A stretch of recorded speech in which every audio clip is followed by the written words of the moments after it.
E eu achei interessante, já meditei nisso algumas vezes, mas prometo que não vou passar do horário. É que o apóstolo Paulo está estimulando a Timóteo, seu filho na fé, a uma responsabilidade. Uma responsabilidade que sabia ele que não ia ser fácil admoestar certas pessoas que ouviam-se apostatados da verdade, que estavam discutindo as coisas que nem eles entendiam, como se fossem doutrina. Os irmãos vão de convir que se nós formos mais adiante no capítulo 1, os irmãos vão observar algumas coincidências do capítulo 1 por diante até a segunda carta. Então, nesta primeira carta, Paulo admoesta a Timóteo ficar na cidade de Éfeso, na igreja de Éfeso. E a cidade de Éfeso não era uma cidade qualquer. A cidade de Éfeso era a capital romana na Ásia. Ela era famosa em crescimento pelo contexto da indústria, pelo contexto têxtil, como também pelo comércio e, sobretudo, pela religiosidade, que atraía pessoas do mundo todo. Por lá estava uma das 7 maravilhas do mundo antigo, que era o templo da deusa Diana. Então, a cidade de Éfeso, ela também tinha um espaço de adoração ao imperador. Então, era uma cidade que todo mundo queria habitar, era uma cidade que a maioria das pessoas viviam do contexto religioso, de adoração ao imperador ou de adoração a Diana. A maioria das pessoas. Então, quando a igreja é estabelecida lá, então Paulo diz que precisou ir ao continente europeu. Ele precisou ir ao continente, a Macedônia. E como Timóteo já tinha passado com ele por Filipe, já tinha algumas experiências, ele nomeia, ele deixa Timóteo na igreja de Éfeso para admoestar, para ensinar as pessoas da igreja, porque ele estava sabendo, sentindo e vendo que algumas pessoas estavam querendo ser mestre da lei, querendo ser sabedor demais, e estava conversando do que não entendia na igreja, e que ele percebeu que aquilo não traria edificação. Até porque ele diz que aquelas conversas, aquelas teses, aquelas discussões causavam danos, causavam mais perturbação do que edificação. Então ele pede que Timóteo fique e ensine estas pessoas a se comportar na sã doutrina a que ele havia ensinado. E esta sã doutrina está baseada em um contexto que, para a época, para os judeus era escândalo e para os gregos era loucura. Por quê? Porque era vergonhoso, desde Cristo em vida, seguir a Cristo era uma vergonha.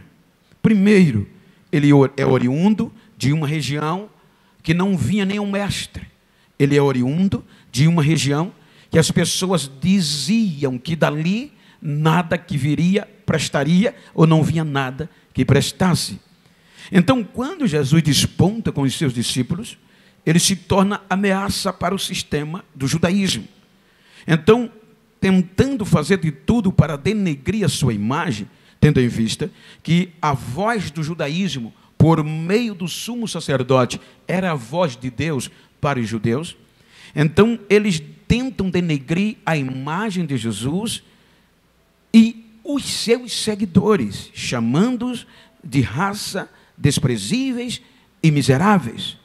Se os irmãos observar o impacto do judaísmo no contexto da vergonha, os irmãos vão observar que Lucas capítulo 9, versículo 23, vamos ler para ficar mais voltado para o ensino.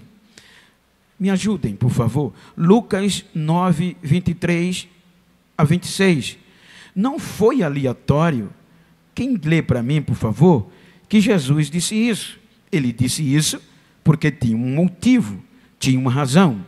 Versículo 23 ao 26, alguém lê?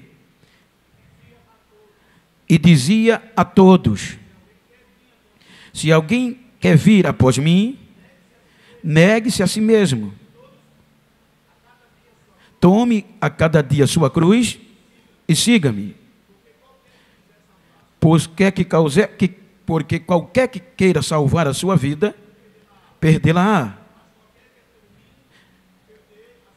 Qualquer que por mim perder a sua vida, acha-la-á.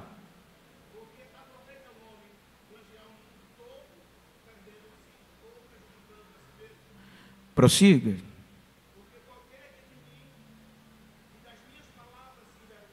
Porque qualquer que de mim e das minhas palavras se envergonhar,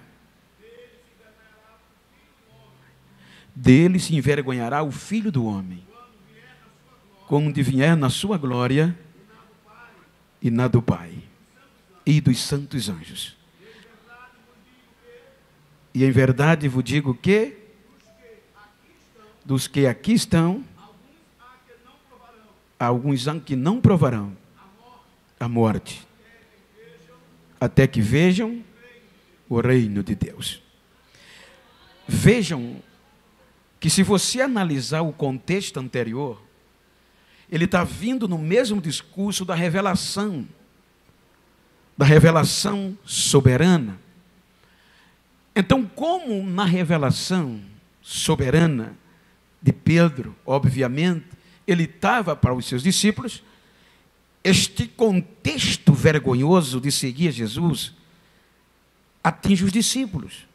Jesus não adverte isso aqui porque era bonito ou pejorativo, não. Foi porque o burburinho, o assunto, já tinha chegado entre os discípulos. A vergonha de seguir a Jesus. No contexto, ele vivo. Para os judeus, o judaísmo era escândalo.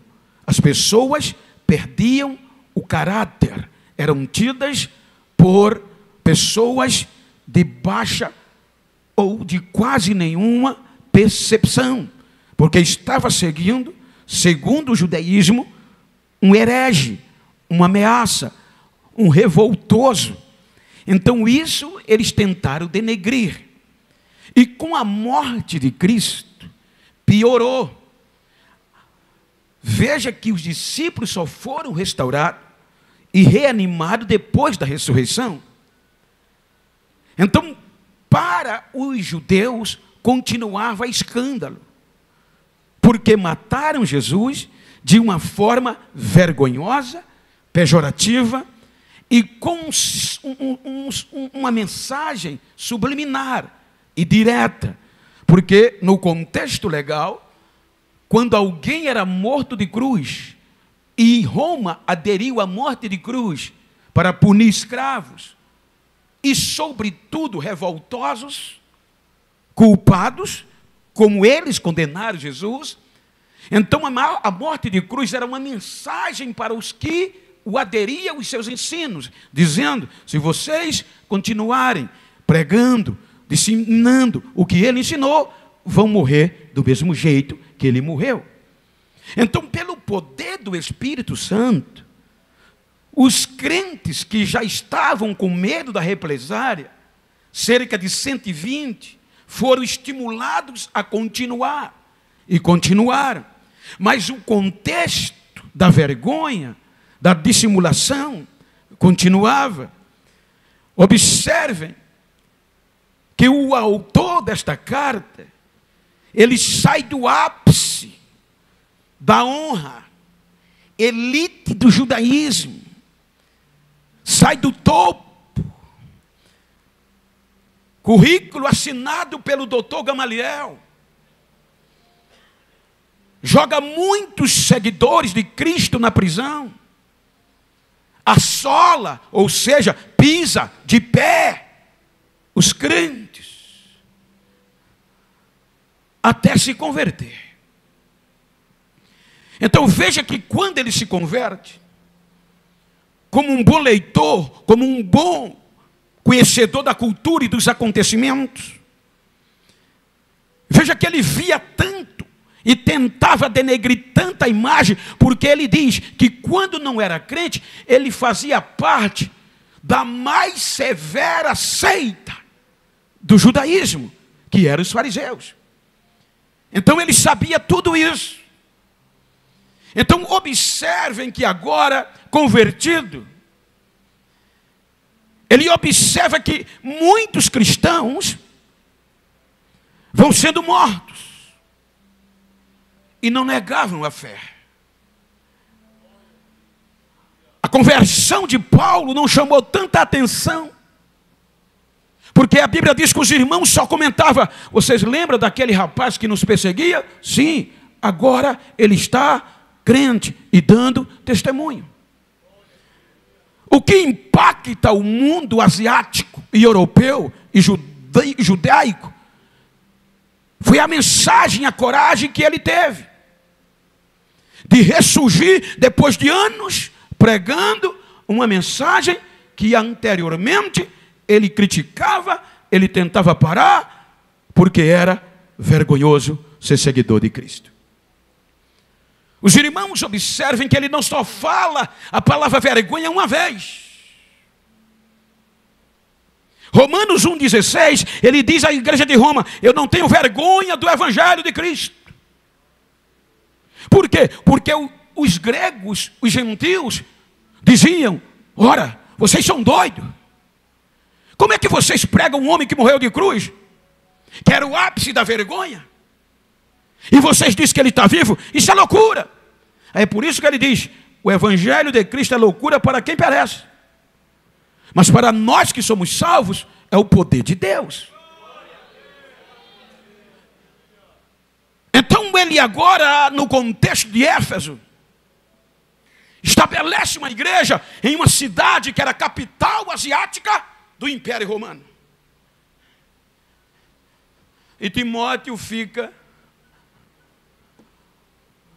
para ensinar os irmãos, porque alguns tinham perdido a sensibilidade do evangelho e estavam discutindo, volto a dizer, e discussões de até agressão verbal,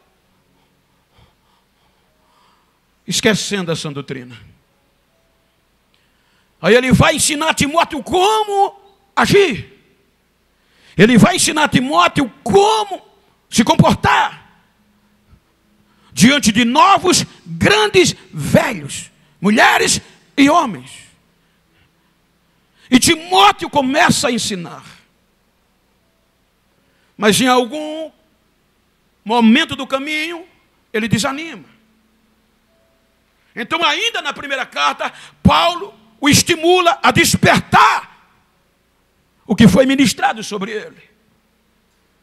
Mas o impacto foi tamanho que Paulo escreve a segunda carta. E o pior, a gravidade estava já fora do limite. O caos já havia rodeado todo o contexto ministerial de Timóteo. E para Timóteo não havia outra decisão a não ser desistir. Por dois motivos. O primeiro, porque essas pessoas que se achavam mestres,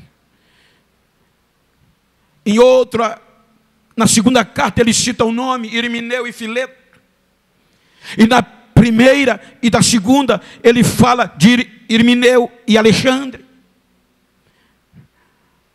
Quando Timóteo pregava ensinando sobre a ressurreição, eles diziam: Timóteo, a ressurreição já aconteceu.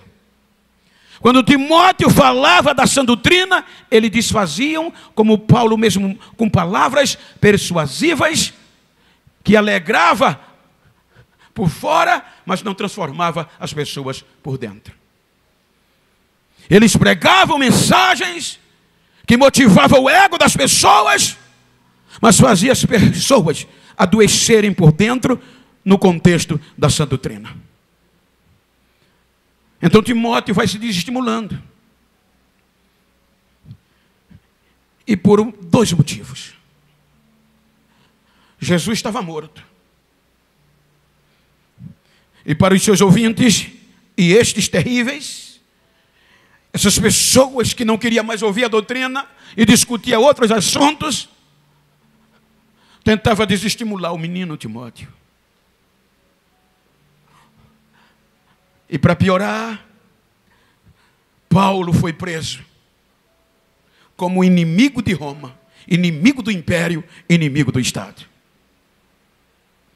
Agora, como continuar pregando um evangelho, ensinando, tomando por base aqueles homens? Um morreu. E não é todo mundo que tem a fé que ele está vivo. E entre essas pessoas, Paulo cita elas aqui e outras tantas. E agora, o que estava vivo, estava preso, condenado, como inimigo do império. Então, aonde buscar estímulo? Era como eu estar pregando aqui, e 60% ou 90% do corpo ministerial chega depois dizendo: o Bento é peixada do pastor Arnóbio. Ele só está aí porque o pastor Arnóbio gosta dele, mas isso aí, ó, não sabe nem pregar. Aí, de repente, eu sei que o pastor foi preso, inimigo do Estado. Hoje a gente tem a história, mas eles fizeram a história, então não era fácil. Como é que Paulo foi preso, gente? Que prega que Jesus é a liberdade, que prega que o evangelho liberta, que prega que o evangelho promove, e é preso igual um dos maiores criminosos. E o homem que ele colocou no nosso coração, que está vivo, foi crucificado como um criminoso e o pior dos criminosos. Então bate a vergonha. Esta vergonha, ele quer desistir. Porque na ótica humana, ele não tem subsídio prático para contradizer, porque já estava desestimulado. Veja que é pela segunda vez que Paulo, quando sabe, volta a escrever. E agora motivando-o para não desistir, para continuar pregando, ensinando o que dele aprendeu. Veja que na segunda carta ele começa dizendo: meu filho, você foi colocado aí no ministério, não é porque você merecia, não. Você nem judeu é mestiço. Mas eu vi a fé que tinha na tua avó e na tua mãe.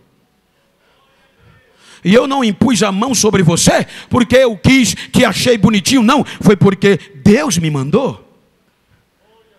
Então por isso eu te digo e te escrevo: desperta o dom de Deus que há em ti. Porque Deus não te deu um espírito de covardia, de temor, mas de coragem. Levante a cabeça, continua. Porque o que está dentro de você é maior do que o que está lá fora com eles. Segunda carta, capítulo 1, versículo 8. O que é que diz na segunda carta? Olha o que é que ele diz na segunda carta. Na segunda carta que Paulo escreve a Timóteo, capítulo 1, versículo 8. O que é que ele diz a Timóteo? Depois de dizer que por este motivo ele estava escrevendo. Olha o que estava acontecendo com Timóteo. O que é que ele diz? Leiam comigo, leiam aí, por favor. Portanto, não te envergonhe do nosso Senhor, nem de mim, que sou prisioneiro seu.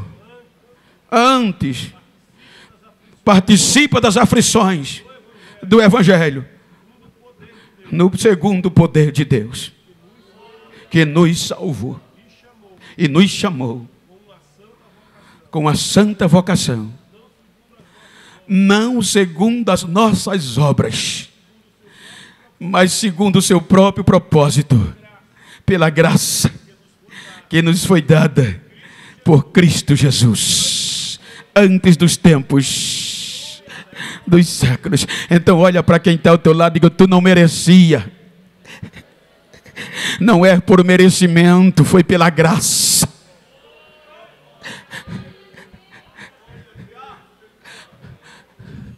Precisamos ser o que a gente é. Precisamos ser o que a gente é.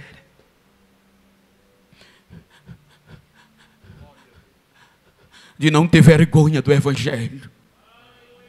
E veja que quando ele cita isso, é porque ele soube de alguma coisa. Ele cita: não tem vergonha de Cristo, nem de mim, que sou prisioneiro seu.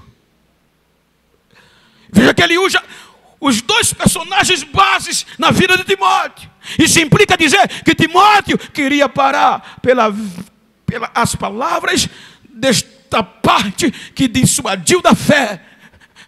E que queria estar na igreja, vivendo como queria, pregando o Evangelho e uma doutrina que não lhe era pertinente a que Paulo havia ensinado, que aprendeu do próprio Cristo. Não é isso que a gente está vendo hoje? Mensagens de mídias são boas, mas agora está provocando mais o ego humano, está provocando mais, estimulando mais. Aonde em muitos lugares que você vai, a primeira pergunta é: pastor, o senhor sabe tirar oferta? E às vezes passa 1 hora batendo na oferta e 15 minutos de palavras. E nós estamos nos modernizando.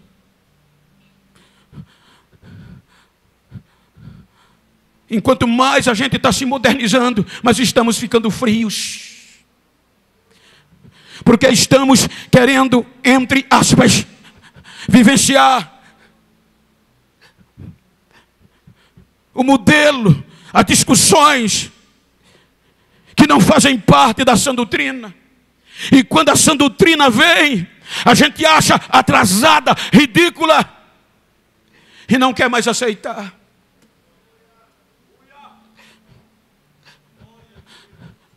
Porque a sã doutrina já é motivo de nos envergonhar, entre aspas.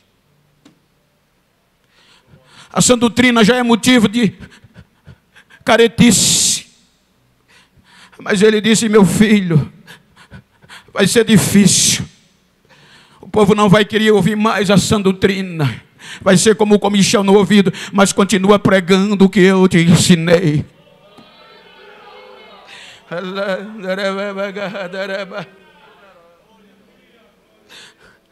Se você ler o versículo 6 da segunda carta, capítulo 1, salvo engano, versículo 15, olha o que ele diz a Timóteo. Quem lê para mim, versículo 15 por diante. Ele dizendo na carta a Timóteo: você, quem lê, por favor, para concluir. 2 Timóteo, capítulo 1, versículo 15.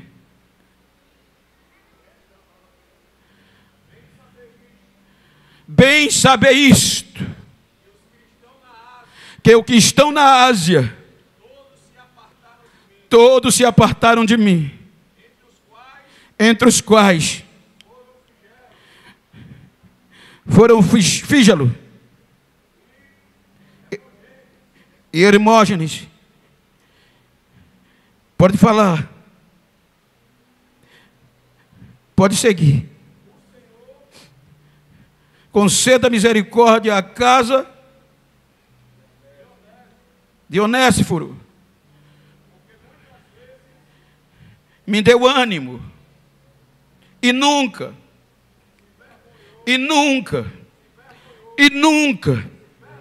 das minhas algemas.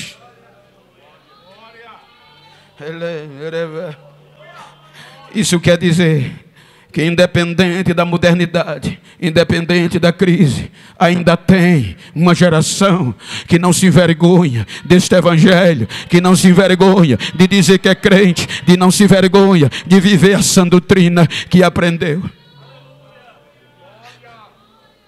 Então olhe para o seu lado e diga a quem está do seu lado, diga: eu não me envergonho do Evangelho de Cristo, nem de sofrer por Ele.